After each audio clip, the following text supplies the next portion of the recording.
Hi, I'm Pam Bailey. I am co-founder of More Than Our Crimes, which advocates for individuals in federal prison.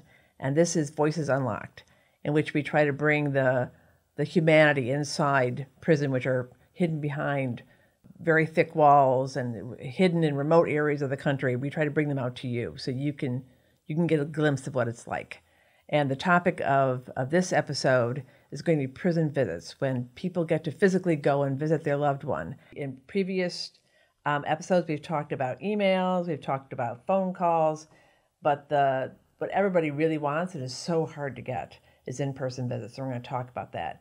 And the co-host for this episode is Gene Downing. He was incarcerated for 21 years, released in 2021. But since he's been out, he's been really busy. He's a very talented spoken word artist and mentor, but he also works with several criminal justice related organizations, the Council for Court Excellence, the Free Minds Book Club and Poetry Workshop, and Thrive Under 25, which really focuses on juvenile justice. So I want to ask you, Gene, to start off, when you think of prison visits, an in-person visit, what do you remember about how important that was to you? And explain a little bit the reason why it's actually not the most common, because it's really difficult because federal prisons are scattered all over the country. Yeah, well, first I'm going to say, prison visits or just visits in general while I'm incarcerated is the most important thing, because that's the only time that you get to physically see your family and friends. But one thing I want people to understand is that the BOP makes sure that we know that BOP is the Bureau of Prisons makes sure that we know that our visitation rights isn't an actual right, it's a privilege. So it can be used as a weapon against us. And that's where, having the visits become more of something that you hold more value to, because you know now that if I do something wrong, they can take my visits, or they can threaten to take my visits. And they know how important these visits are. But just having the idea of knowing that your family is traveling maybe 3 hours, maybe 18 hours to come see you, puts you in a unique situation, because now you want to try to stay out of trouble as long as you can to make sure that you can at least have your visit. But, the unique situation again is that you're not the only person who can get you in trouble, right? Somebody else that's totally unrelated to you, where you from, and anything else can do something. And the consequence of that, where they will lock the whole prison down, guess what? No visits. And I think that that's something that plays also a psychological trick on our minds, because we can't even get all the way excited about the visit, because the more excited we get, the more we have to hope that nothing happens in the process. And so, it becomes a lot to deal with. And the distance, right? I mean, we don't have, and by we I mean DC doesn't have a federal prison. So when we are... You mean it doesn't have its own prison? You say it doesn't have its... Yeah. We don't have any prison, let alone a federal one. And so when we are sentenced and sent to prisons, we are sent to all across the country, right? And so that oftentimes render us unable to get a visit, because our families don't always have the resources to travel halfway or completely across the country. And so that's what also makes it, such something that's so valued, but at the same time, it's something that's it's just crazy just to think of the concept of how, just seeing your mom or your wife or your son has to go through all of these different channels before it gets to that. What was the farthest away you were when you were incarcerated from home? The farthest away that I was from home was Pollock, Louisiana, which was roughly an 18-hour drive. And quite frankly, because of the distance and the environment of the prison, I told my family, don't even come.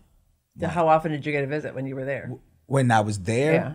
None. I told them, do not come, because again, the distance coupled with the environment of the prison wasn't necessarily conducive to visits.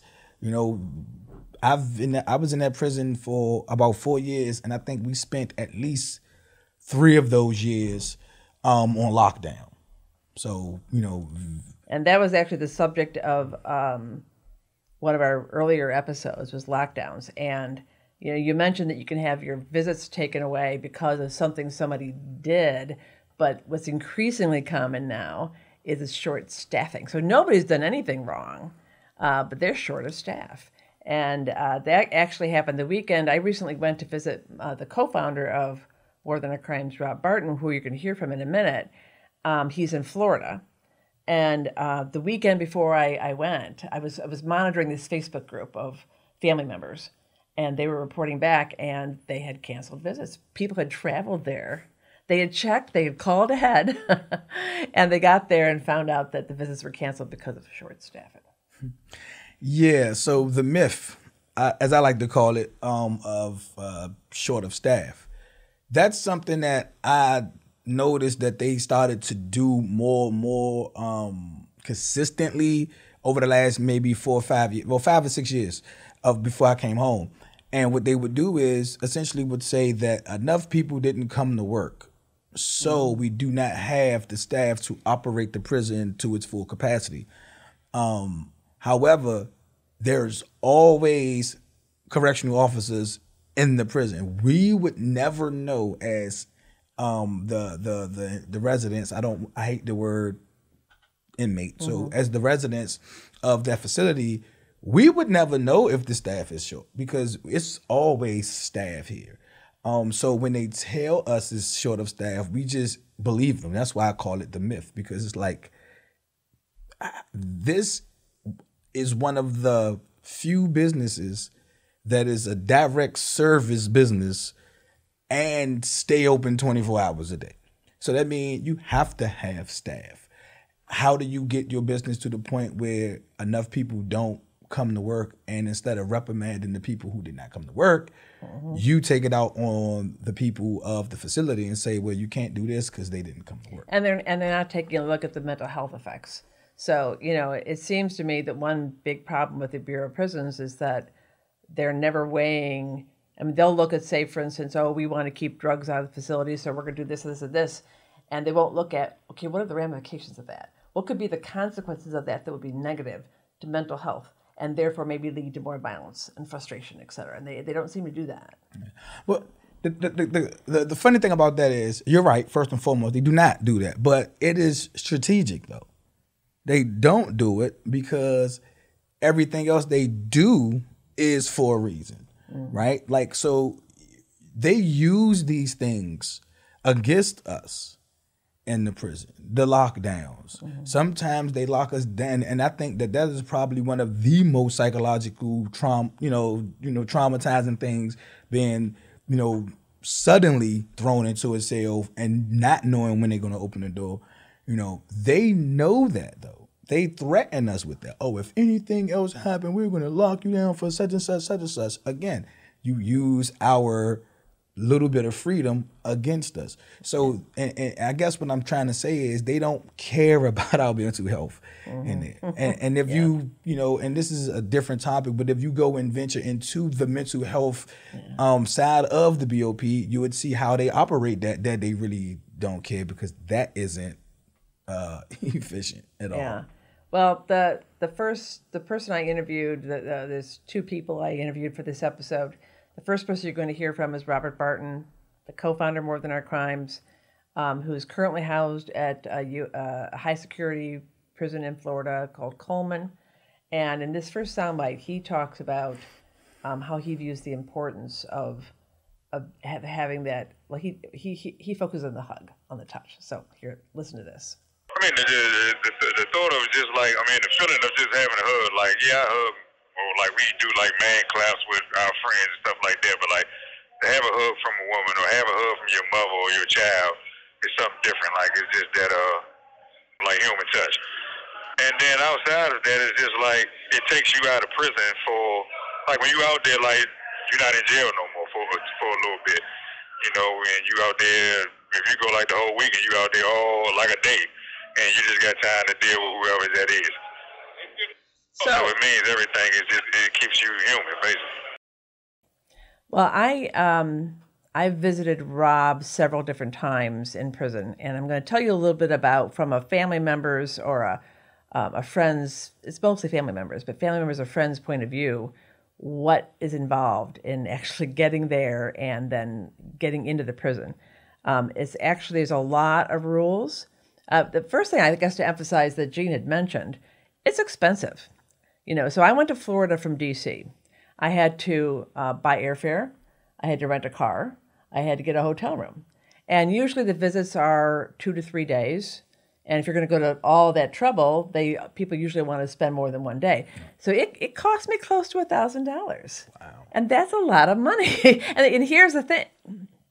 You can't try to get cheap airfares because you don't know. We talked about lockdowns. You can't buy airfare in advance. Right. You have to wait until that week. So there's no opportunity for the special deals. And that's why, to some extent, that's why it's so expensive. Right. So it's a lot of money. And that's most of the people, I would say, family members of people inside don't have high incomes as a general rule, I think. So that's one thing to keep in mind. So you get all the way there. And the first time I went to visit, this is sort of a funny story because I had called ahead and I asked, what are the rules for dress? Because they're not online. I couldn't find them online. And so she told me, so I thought I was complying. It turns out, I don't know if you knew this, but women cannot wear underwire bras. I knew that. And they should put that. So I didn't know that. So then she gave me these a pair of children's scissors. They were like really blunt. They weren't sharp or anything. So she sends me in the bathroom, and I'm supposed to like cut them out, but it didn't work. I could not they would not cut fabric. I mean, you have to try to picture this, right? So I said, okay, this is not working. And meanwhile, I'm conscious of time ticking away. Right. This is like, you may visit like from 8 until 3, and by this time, everybody else is gone, and I know that Rob's there thinking, where's my visit? He's anxious. He's waiting for me to come, and what's happening? He has no idea what's happening, right? So I said, okay, fine, I'll just take it off. So I take my bra off and figure this is no problem because you have to wear loose clothing. They do not let you go in with tight clothing. So I got through the X-ray machine, and then the guard is a female, and sometimes the females are the worst. I have to tell you. She shouts across the room, "Did you take your bra off?" Really loud. No, you can't do that. So she sends me back in. She finds another pair of scissors. This time they're a little sharper. So I finally managed to hack them open and get it out. And then I go through and I'm feeling really happy. And she said, oh, you're only allowed to try twice. You can't try 3 times. Wow. And I'm like, I didn't know whether to cry. I almost did, actually, because, all that money and all that time. All that money. And you're really going to turn me away? Now, I was fortunate in that there was one male guard, a nice guy, who she would have turned me away. As Rob says later on, you get to sort of know who the nice people are who are the assholes. One nicer guy finally came up and talked her into letting me in. But I came that close actually I know a lot of people who have extra clothing in their car, and just in case they say, oh, no, you can't wear, because they keep sort of, there's different rules, like the color or the pattern, or this looks like a gang, yeah. So you have to go through all this. And very often, another thing that I encountered this last time I visited Rob, I had really bad traffic, and you're going to hear that I got there for the count, and you're going to talk about that later, but I ended up getting there, and I had to wait. So it was like 11 o'clock. And I had something was going on inside the prison. We had to wait until that was over. And then the guard says, oh, I want to wait. There was 2 of us waiting. I want to wait until we have 5 people. He didn't want to let us in until we had 5. Meanwhile, the clock's clicking. Right. And they don't care. They do not care. Anyway, so there's a lot of angst and anxiety, and are you wearing the right thing before you get in? So in the next soundbite from Rob, he's going to talk a little bit about what he's feeling and thinking inside the prison while I'm going through all this. So for me especially, I'm always telling my visitor to get there, to try to be the first person there because I want to be the first one out there. Mainly because you don't want to get caught. So they take so long to get you up there and to clear the process. And I know that has been strenuous for you and Monica and whoever else came to see me. And it's like, you don't want to get caught at count.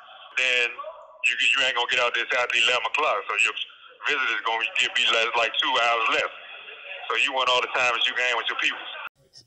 So in that soundbite, Rob talks about how important it is that visitors try to get there before the count.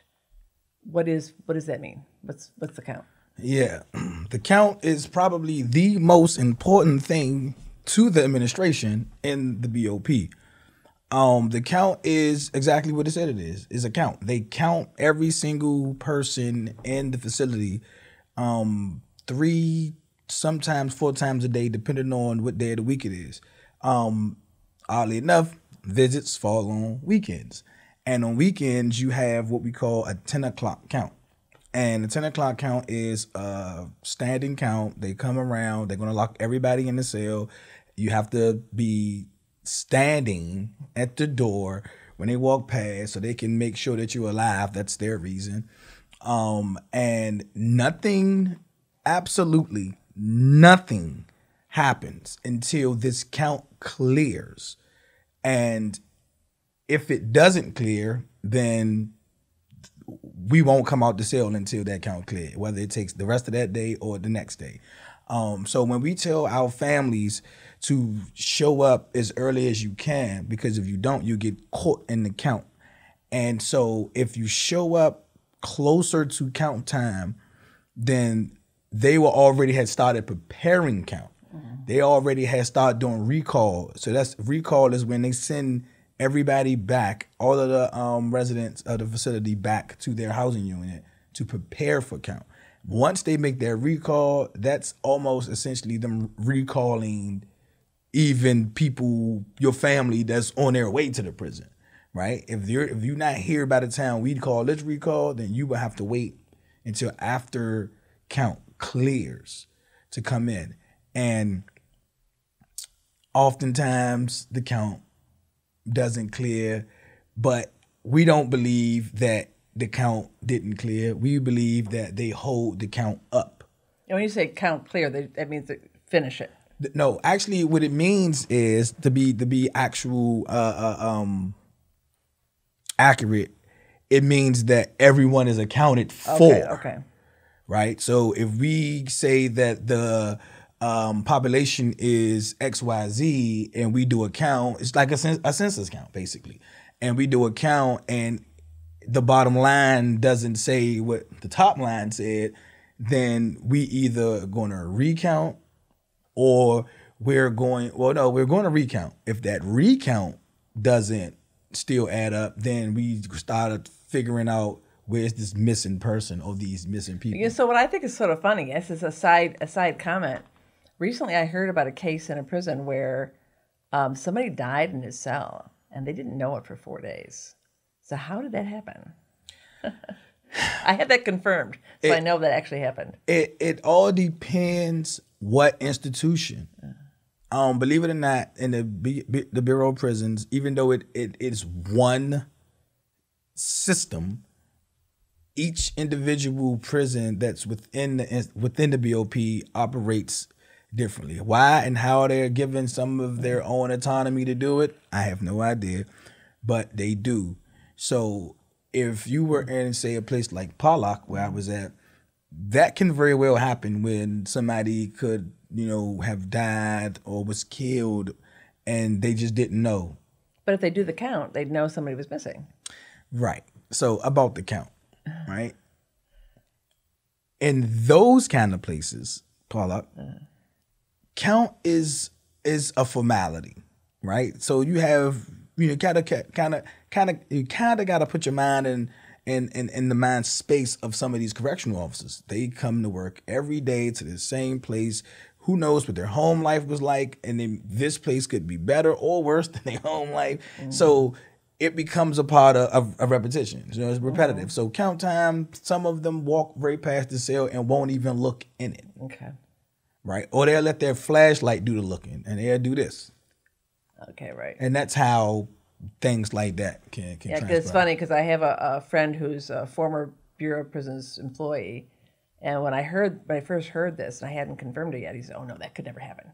It couldn't go 4 days. No, that could never happen." And then we found out it was true. He actually talked to one of his friends who was working in the prison, and that's true. It did happen. Yeah. So I mean, I'm laughing about it, but it's like, yeah. Yes. And people were smelling. I mean, smelling the body. You know, all the. Anyway. So in the next interview segment with Rob, he talks about the state of mind. We've already talked about the count and how, and in fact, the last time I visited him, I showed up at 9 because of the bad traffic on the road, and I had to wait till 11. 2 hours. I couldn't even go in the building. I had to sit out in the car or go do something else. And so he, of course, is wondering what happened. He didn't know that I got bad traffic, So he talked a little bit about the mental state, because remember, these visits are so important. You don't get that many. And he talks a little bit about what's going through his head, the anxiety and the excitement at the same time. Every time you hear the police keys, you run to the door to look out to see if that's you. They come to get you. Every time you get a phone ring, you're looking to see if that's your visit. And when it's not coming in a timely fashion, then, like, for instance, when you was late that one time, then it's like, man, what the fuck is going on? Is my people's here? Can you call up there to see if they're there? So it's just like that anticipation. You're here, you're nervous and excited. Because you're nervous and you want to make sure that they even having visits. So first thing you're doing is ask the officers if they even having visits, because you don't know if they're going to cancel visits because it's short of staff. And then on top of that, you're nervous to make sure your people's made it here on time. Then you're anxious to see them, and you're just anxious to get out there. So, Rob talks about that fear that's always there, especially at Coleman where he is. It's known throughout the system as being one of the prisons where there's the most lockdowns. So having a visit canceled at the last minute, or even after people are there, is a reality. Do you recall that being a concern when you were in prison? Yeah, all the time. I mean, like I said, when I was in Pollock, I didn't, because I already proactively told my family that don't even waste your time or money. I already knew how this movie was going to end. But when I was in other places where I had more frequent visits because I was closer to home, that's when I worried mostly about, whether my visit would get canceled due to someone else's, actions, or, that emergency count thing, or the short of staff, or any of these things, like rear its ugly head on the day that you have a visit. It just seemed like it's coming. But I think for me, the most impactful cancellation, if you will, of a visit, it didn't come as someone else's thing. It wasn't a count. It wasn't any. It was my daughter. My sister brought my daughter to see me. At the time, my daughter was 16 years old, and she brought my daughter and my nephew. And I saw 2 weeks earlier, my sister brought my daughter. 2 weeks earlier, and we had a lovely visit. 2 weeks later, she come back. She brought my daughter and my nephew. When I get to the visit, I only see my nephew and my sister. And so I'm wondering, where is my daughter? And so I was notified that they did not let her in. She had no ID. Oh. But we were all under the impression that, at least I thought I read the rules correctly, that if you were 16 or under, you did not need an ID. Oh. And so they told us that no, that was wrong. It's 18 or under. And so we're like, oh, okay, but they were here last week. Someone let her in without the ID, right? And she was like, oh, well, that someone wasn't me. And you know how that story went. So my daughter didn't come in. I am infuriated. I couldn't even enjoy my nephew, who I was meeting for the first time. And so she must have been crushed. Oh, she was crushed. Yeah. She was crushed. And they, as you alluded to earlier about coming on a visit, and oftentimes it's a multiple day thing. So, the next day they're still here. So they come back. And I called my family on the phone that night, and I'm like, hey, just you up here now, so just try again tomorrow, you know, and maybe it's somebody different at the door, as you alluded to. You know who the jerks are, who the good people are. And so the next day they came back, and she went same routine, ID, no ID. She's this age, she's that age, and they got all the way through, and then the person from the day before popped up. Oh, no. And saw them and was like, oh no, I told you yesterday that XYZ. And so another, debate ensued about the weeks before, and they went and got a lieutenant, and they went and got the wrong lieutenant, and then it came and sided with his officer and just canceled the entire visit. So I didn't see my sister, my nephew, or my daughter. And while all of this is happening, I'm in the unit. So I don't even know what's going on until after a while, that time is ticking. I call my sister and I'm like, hey, and they're already on the road heading back. Everybody was in tears. And so to me, that was probably the most devastating visit experience I had throughout my whole 21 years I was incarcerated. Oh yeah, that's bad. And here's what Rob had to say. Yes, it has happened to me. Like we go on lockdown and they just cancel the visits, and my people that already left and they down here and they thinking they go to come in and they get here and they tell them no, they can't visit. They done travel from DC or California or wherever, always to Florida, and spent all this money and you can't get your money back. It's just like, yeah, and there's nothing you can do. You can't call. They won't let you out the cell to call to stop the visit. They won't call for you. Nothing. It'll make you feel like helpless or like they got complete control over you. Like they decide when you see your family, how you see your family, and you just mad, like you irate because you wasted all this money coming down outside of you wanting to see your family members. Well, when I was visiting Rob a couple of weeks ago, there was a woman in her 70s who had driven 3 hours.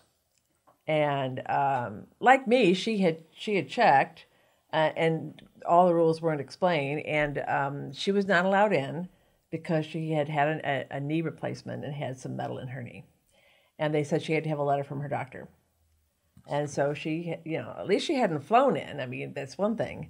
But, and I remember at another visit, there was a woman had made it into the visiting hall, but then about maybe 20 minutes in, I believe this is they had to wear like sort of Crocs on their feet, and he had slipped his foot out of one of his Crocs, and they canceled the visit for that. Wow. Wow. Yeah. And again, I think there was a matter of, who the assholes are. Because the other thing is that during the visit, it's crazy because they still, I don't know what it was like before COVID because I hadn't done many prison visits then, but you can tell me if this was the case. You still have to sit so far apart, like COVID distance? No.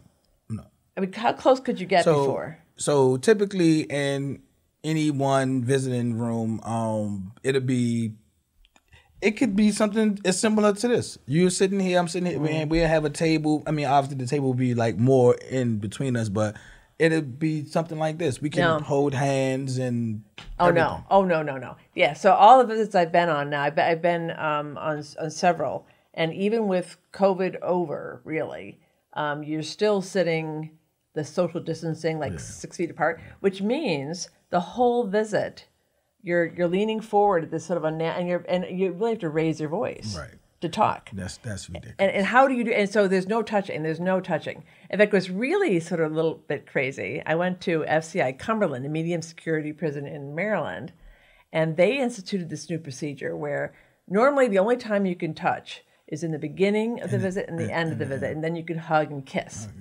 But they decided during this visit that they had taped a little square in front of the guard station. And if you were going to hug and kiss, you had to stand in that square. So I guess they could stare at you. This is, and even that, why would you ask a person, no matter who they are, to, you actually ask them to humiliate themselves. Like, you want me to get up from, my intimate space with my family, and I don't get very, many of these, and come over here and stand on a square, almost like a hot seat, so to speak. While we stare at you. While you stare at me. Like, come on. Yeah. And then what was really sad, I mean, I just about cried, but this one is, so you have 2 seats here and then 2 seats across. And let's say a woman comes in with, say, 2 children. So the man that she's visiting is across from her. And if you have 2 children, then 1 child is allowed to sit next to the father. But if you only have 1 child, then they can't. It has to sit next to the mother. But here's what's crazy. So here you have this mother with 2 kids. Well, one of them went to the bathroom. This guard, the CO, said, okay, now you got to move. I mean, that's how precise they were. Wow. Yeah. And where was that? That was, I believe that was Big Sandy. Oh, man. See, I mean, I can understand, because Big Sandy in Kentucky, is, yeah. Yeah, I can see.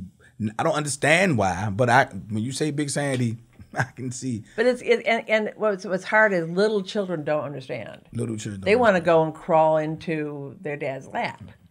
And I was fortunate enough, or brave enough, I don't know, to have, when I used to go on visits, like, I guess because I knew I wasn't doing anything like wrong in terms of trying to, get contraband or anything like that. I was a little more free with how I interacted with my family without even thinking what they were going to say. And so I've had my nieces and nephews come up, and I pull them onto my lap and, and take the shoes off the feet and try to be funny. And because I know subconsciously, I know I'm not doing anything wrong. So but if I was, I'd be more deliberate about, I'm not going to touch that. I'm not going to touch this because I know I need to do this. And so I was fortunate to have those experiences, but I do know that other institutions, and even over time, because even those experiences could have been for me maybe 15 years ago, and we know it changed considerably since then. Yeah, and what's also crazy, just one other little note, is that so the chairs, as I mentioned, have to be this 6 feet apart, and that there's one guard, one CO. This is the last time I was at Coleman.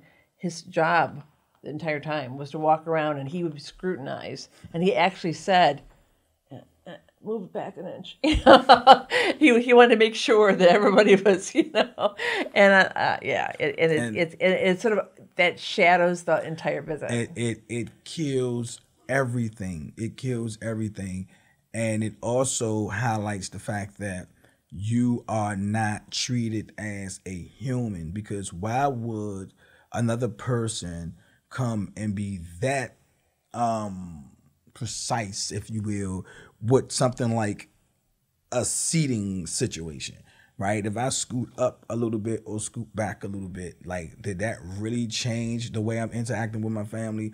No, you do that to remind me who's in charge, that I am an inmate, or I am someone who has no rights, or I am always at the mercy of whatever you decide that how my day should turn out. And so, in our families gets a glimpse in that moment, though, what we go through all the time. Right, whether it's them coming into the prison, that's true, and sitting in the visit, right, and now you get to see some of the things that we're subject to, right, and I think they need to they probably won't ever, but they need to make visits a right and not a privilege. And if you make it a right and not a privilege, that totally changes the whole infrastructure and how you even run visitation, because now you can't do certain things that you would normally do if you had the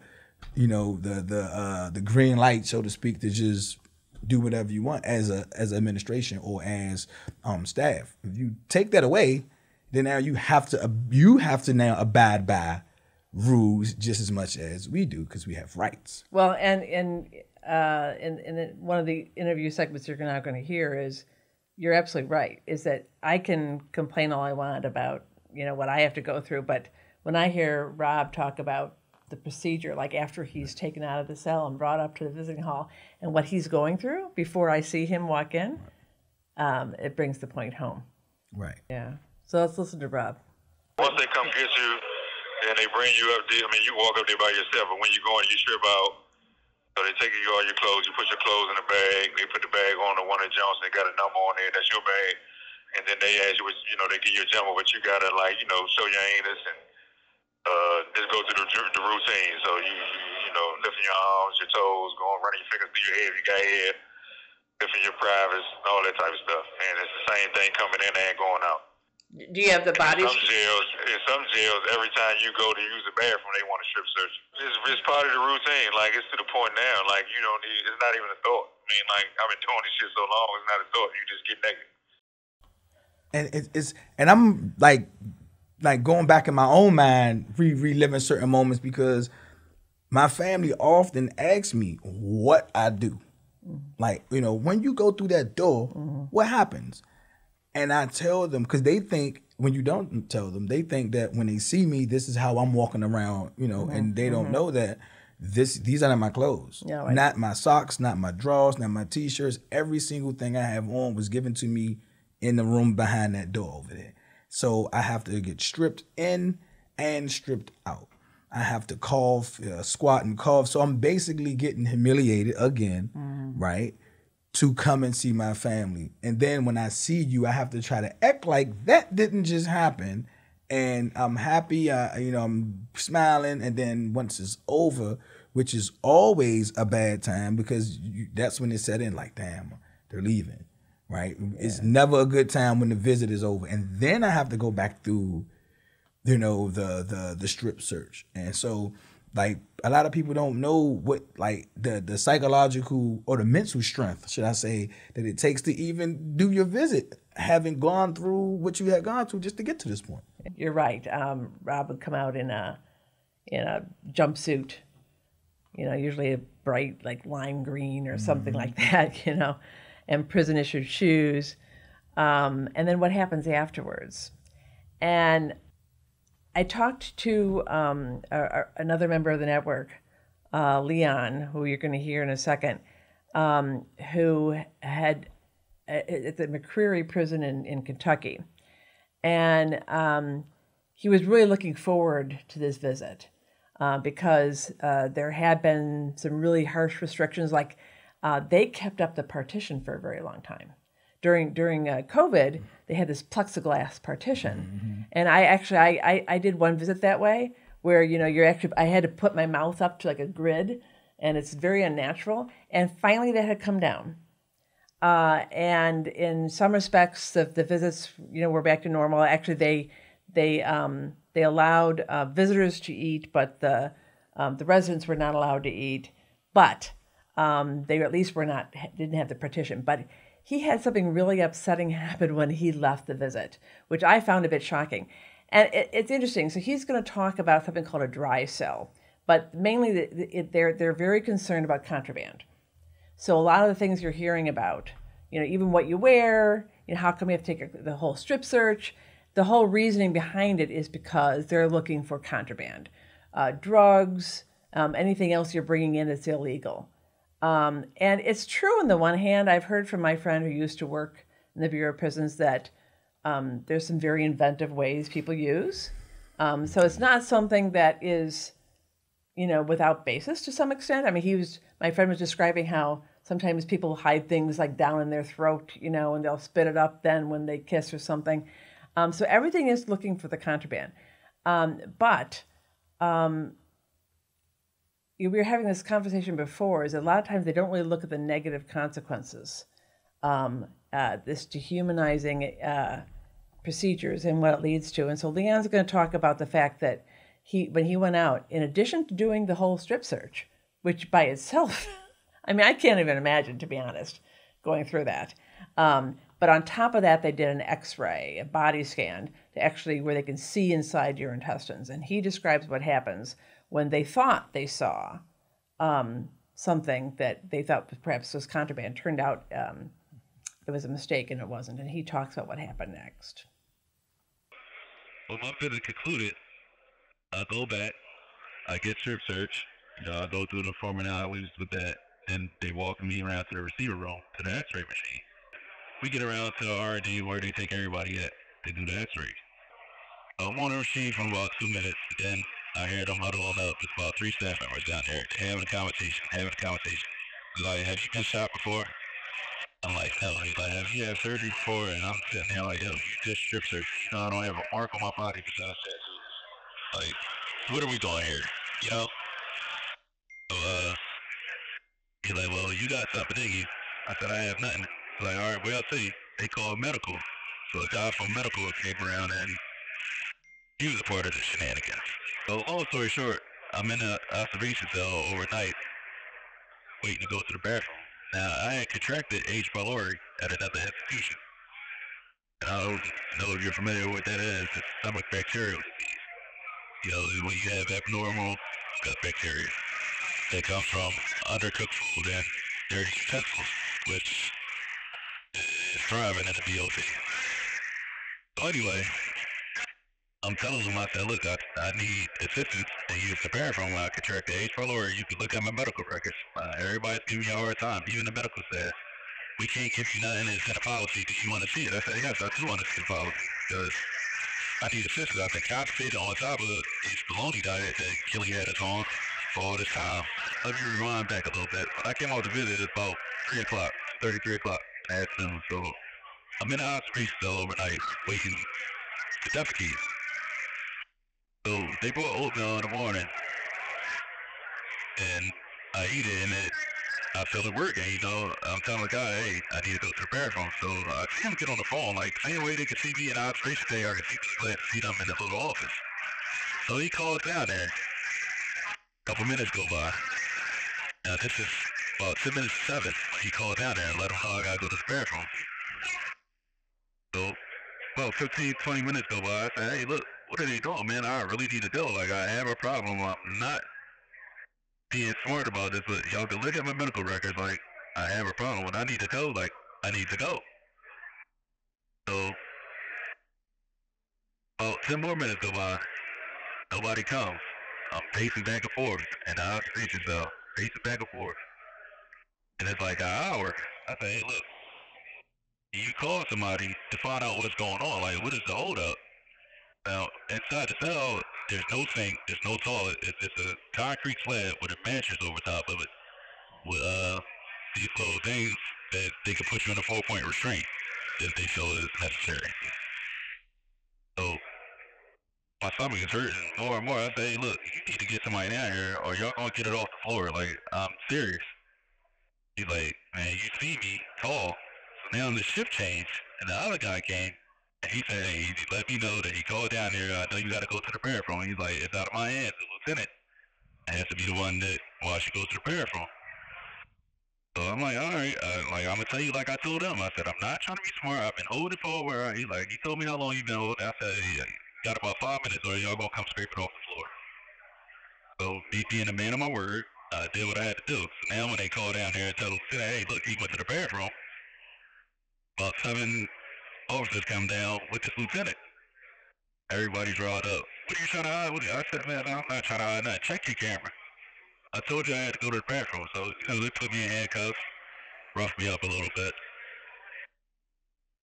So they got what I had on the floor, and I said, now can I finish? Because that was the first week. My stomach was really hurt. So now I'm going to the bathroom, and these same staff members are crowding the doorway. So I go to the bathroom, lieutenant checked through the stuff. About an hour later, one of the staff members came back by himself. He walked me back around to R&D to get on the x-ray machine. At this time, there's nobody in there but me and him. So he put me on a machine, he scanned it, and mind you, he doesn't know how to read the machine, just like the ones who did it previously. So he's looking, and he's like, come on, we're going back around. So as we leaving out, one of the R&D senior officers, he was coming to work, like checking in. So the guy asked me, like, hey, can you read this x-rays for this guy? He's like, yeah, that's not a problem. So they put me back on the machine. He looked at it, he's like, this guy, you don't have to know, he just got a lot of cash on him. I'm like, thank you. So I said, I've been telling them the whole time that my stomach messed up. They saying that I'm high and something and all that. So how long you been here? I said, he had me in observation tank overnight since my visit. So he said, okay, let me go back to yesterday's scan. He went back to yesterday. He's like, man, whoever did this dropped the ball. They don't know how to read the machine. This guy's not supposed to be back there. So they take you back around to the street. So about 20 minutes later, they let you back out in general population. Like, everything is just everything. It's just like... So what? So much resentment on top of the things that I've been through already. It is like, we could have resolved this by them just looking at my medical records. So, we hear stories like Leon's, and I'd say I could pretty much bet anybody listening to it would say, I can't imagine going through that. How humiliating, and why is that necessary? And he actually talks about the fact, he told me that the anxiety resulting from that has stayed with him. It wasn't just a short-term thing that, even though Rob talks about the fact you get used to it, and so you take it for granted, some things you don't. That dry cell experience, he hasn't forgotten about. Now, my friend who used to work in the Bureau of Prisons would say that, yes, but contraband, drugs are a big problem in prison. So you have to do absolutely everything possible to try to find it. What do you think? Number one, my first question is, what do you think about your thoughts from a resident's perspective about how you make that balance between doing everything you can to find drugs, but then also preserving the person's humanity? Yes, it's a very, very unique, and I use that word a lot because prison is a unique situation. It's a very unique situation because sitting here having a conversation and like only hearing someone tell the story, yes, we would be like, wow, that's ridiculous. Why would they do that? That is humiliating. But if you're in the environment and once you have adapted to that environment, like now you know what the consequences are, you know how they go about it, you know all of these things. It's actually kind of no different than how it is out here. We don't agree with everything this our judicial system do on the outside with the police and things of that nature, but we do know what they do, right? And so inside, and we accept it a lot of times. And we accept. We give up our civil rights all the time. And it's almost similar to the prison system where we know that, we have our ways of circumventing the prison, the system, and things of that nature. So we know that they have their ways to try to catch us.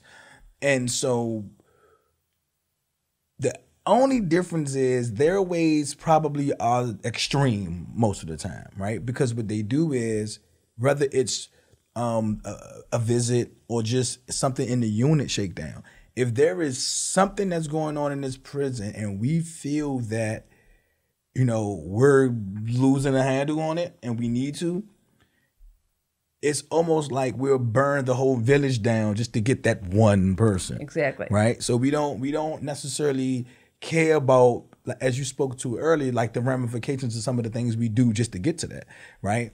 And so hence the dry cell. Somebody somewhere thought of an idea to say, you know what, I know how we can attack this particular aspect of how they get contraband in. Put them somewhere where they have to use the bathroom at some point, but can't flush, right? Or have no water, because that's what, if you don't know, that's what a dry cell is. It's a cell with everything else in it, but no water. So if you have to use the restroom, you will use it, but it will stay there, and then they can come in to examine your feces. And just another tidbit about that, once they put you in a dry cell, they don't usually warn you when they're coming. So they can come at 1 o'clock in the morning, 2 o'clock in the morning, 3 o'clock in the morning, and wake you up and see if you went, and whatever the case may be. Now, I said all that, but I'm going to say this. To Leon's story, this is where it gets more traumatic. So if I am a resident of a prison and I do indulge in trying to circumvent the system and bring contraband in, so I kind of already know what I'm doing, mentally. So if I get busted, or if they suspect me and throw me in a dry cell, I'm in the dry cell, but I'm like, they got me in the dry cell. I'm really mostly worrying about if I got something, how for them not to get it, than just being in the dry cell. But if you are somebody who doesn't indulge, and you going to see your visit, you're going to your family, that's all that's on your mind, and then you get accused of it and you get thrown in that situation, then that's when it's, extra traumatizing, because I don't know this, right? This is not my lifestyle. Even in prison, it's still different lifestyles. My lifestyle isn't this one. So when you throw me in a dry cell and talking about, I got to stay here until whatever I have come out, and I don't have anything, not only that, I don't even know what you're talking about, then that's where it gets to the point where it's really dehumanizing, because now you don't differentiate one over the other. Everybody in here is a criminal to you. So whether you got something or not, the fact that you're in here leans more credence to you having something than not. And so you get lumped in with everybody else. And that's where it's really, and you use the word dehumanizing, because it is. Because oftentimes when they throw you in this cell with no water and you use the restroom, they do not come and clean it. They don't clean it. They just want to see what's in it. Right? And now you're stuck with that. You deal with that. And who in a cell nonetheless. So now you worrying about the stench, right? You worrying about the unsanitized everything, because the cells are already filthy. These are holding cells that's not in a regular unit. They're like off in the shoe, a special part of the shoe, and the shoe is filthy. So the shoe is the hole. The shoe is the special housing unit where they put, when they segregate you from general population, and it's really dirty. It's really it's smelly. It's the worst place you want to be at, even in the prison. And so this is where they put you at. And now that's where I see the two different sides, where it's like, okay, I do understand why you do it, but I'm sure that you could have come up with a different method. Well, yeah, so I thought Leon had some good points, because we talked a little bit about this, and he said, number one, they did a strip search and the x-ray. The strip search is humiliating enough. So why did you have to do both? That makes no sense. If you're going to do an x-ray, then skip the strip search, because you're going to see everything inside anyway. Number two, he said something that I confirmed with some people in other prisons. He thinks that the scan, the extent of going to the x-ray, should only be done if they have some reason to suspect something. And that's what I heard from other guys in prisons. They do not routinely use x-rays on everybody like they were doing at McCreary. And then the other thing was,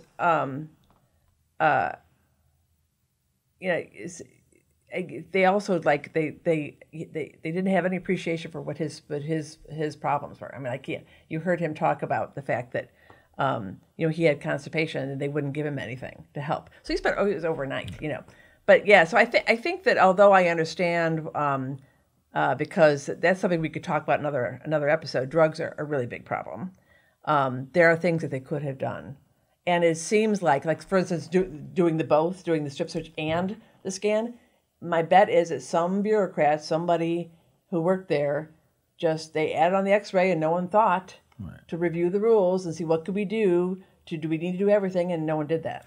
Yeah, I would say that it was probably one of three reasons why they did that. It could have been, them, what you just said, them just doing extra, but it also could have been the fact that if they thought he had something, and when they strip searched him, like even before the strip search, they already think they were doing everybody though. Oh, they scanned everybody. Oh wow, yeah, that's ridiculous. And also, the other thing that I forgot, one of the main points he made was he felt at least they didn't have really well trained people doing the scans, because somebody else later when this is all when this is all done, a more senior person came down and looked at his scan and said, "That was just gas. They shouldn't have. This was not necessary." So Yeah. So what was strange in the McCreary case is they were routinely doing. He said if they had, he didn't have any problem. He says if there was some reason why. Right. Yeah. Right. And that's what I was getting. I'm thinking maybe they singled him out and maybe they thought that, because I've been in a situation like that where not in a visit, but in another part of the prison where I had my job consisted of me having to be strip searched to go into my job and back out. And so it was an incident where one of the guards, he wasn't even a regular that works where my job is, but he thought he saw me pick up something or pocket something, and he was so sure of it. Right when it was time for me to go, you have to strip. I know I'm getting strip searched, so I already tell myself that every day. That's a part of the routine. So he strip searched me. And when he didn't find whatever he thought he saw, he asked me to turn around again. And then that's when I was like, no, I'm not, because I owe you that one. You get the one. You get I come in, take my clothes off. If you searching me, like literally looking for something, no, I'm not. I did my thing. If you didn't see it, I'm not doing it. And then obviously, that wasn't received well. I was about to ask that. Right. And so, he demanded and then went and got like more people like, no, you're going to turn around. And then I turned around and there was nothing.